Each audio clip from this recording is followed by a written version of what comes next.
Assalamualaikum warahmatullahi wabarakatuh. Ya, selamat sore. Pada kesempatan kali ini kita akan belajar tentang penggunaan Turnitin yang berlangganan murah sekali, gitu ya. Jadi Turnitin Premium itu kan digunakan sebagai aplikasi untuk mengecek plagiasi. Ini yang sedang viral ya akhir-akhir ini, plagiarisme akademik. Nah, agar tidak terkena itu, maka kita menggunakan Turnitin. Sebelum mulai, seperti biasa, kita awali dengan baca basmalah. Bismillahirrahmanirrahim. Semoga ilmu yang kita dapatkan bermanfaat. Oke, kita masuk ke Turnitin. Jadi ini awalnya berawal dari kegelisahan saya, gitu ya. Kok lambat ya, kok susah ya nyari akses Turnitin dan sebagainya gitu ya. Apalagi yang tidak berbayar itu kan ya tidak terlalu akurat gitu ya. Yang familiar memang Turnitin, item ticket gitu kan. Biasanya dipakai oleh para pengelola jurnal. Mayoritas Turnitin. Mau publish di jurnal ataupun bahkan proceeding ya. Kalau proceedingnya IOP, Atlantis Press dan sebagainya menggunakan Turnitin. Ada yang minta 20%, ada yang minta 10%.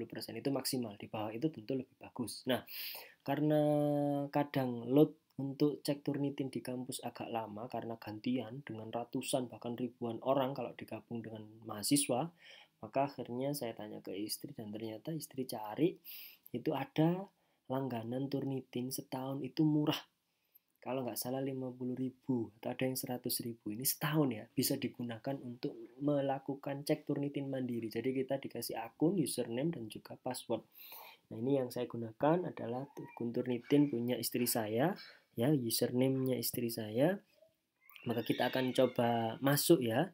Di sini apa sih yang membedakan antara Turnitin yang 50 ribuan ini ya, murah sekali gitu kan, dengan Turnitin yang mungkin jutaan ya harganya. Saya kurang tahu juga karena biasanya kampus menyediakan akses Turnitin berbayar, Turnitin Premium itu untuk para pengelola jurnal. Kebetulan saya mengelola jurnal jadi punya akses untuk itu, tapi tidak boleh cek sendiri.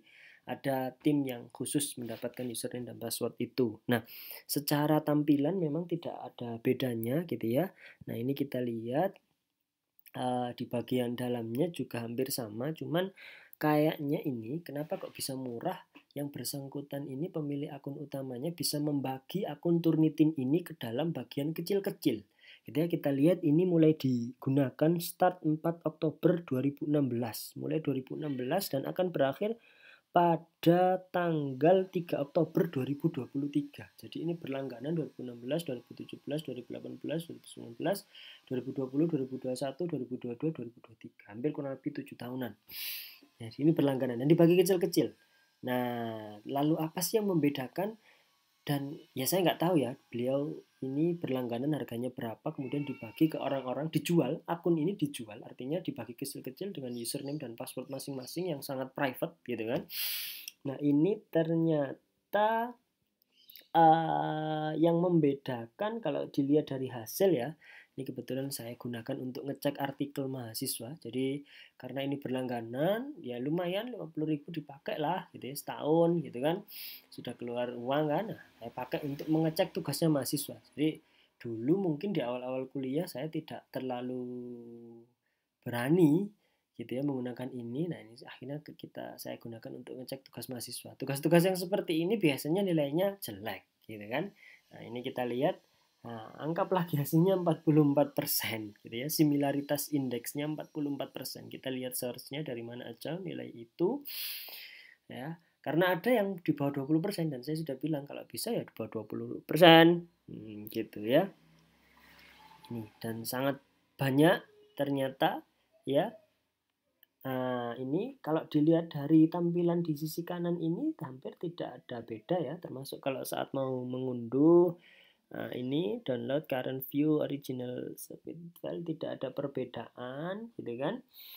Hanya saja Bapak Ibu yang membedakan adalah ini feedback studio ya, kita tutup. Hanya saja yang membedakan adalah kalau pada Turnitin Premium yang mungkin mahal itu, saya nggak tahu sih harganya berapa. Yang bedanya dengan yang 50 ribuan ini adalah kalau pakai ini, kita maksimal dalam 1 kali 24 jam hanya bisa menggunakan satu artikel untuk dicek. Ya, kalau lebih dari itu tidak bisa. Tetapi kalau yang Turnitin Premium itu bisa berartikel banyak, ini bisa jejer-jejer, ini di sini keluar banyak hasilnya gitu ya, dalam satu waktu keluar banyak.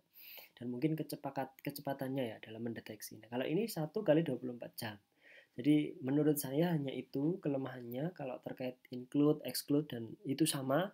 Jadi kalau mungkin Anda yang tidak terlalu sering melakukan cek Turnitin, ini cukup worth it dengan 50.000 1 tahun, kan nggak mungkin tiap hari ngecek juga, beda dengan pengelola jurnal. Saya itu hampir rata-rata mungkin setiap hari itu ada 1 atau 2 artikel yang masuk yang itu harus segera kita proses. Biasanya dash evaluation-nya cek awal adalah melalui Turnitin. Kita dibantu itu kalau sudah di bawah 20% mungkin kita proses untuk masukkan ke editor, selanjutnya ke reviewer, tapi kalau sudah di atas 21% saja itu langsung kita tolak dengan melampirkan bukti Turnitin itu, atau paling tidak kita kasih komentar di artikelnya bahwa tidak lolos karena indeks similaritasnya sangat tinggi. Jadi itu Bapak Ibu perbedaannya, mungkin nanti bisa didiskusikan di kolom komentar.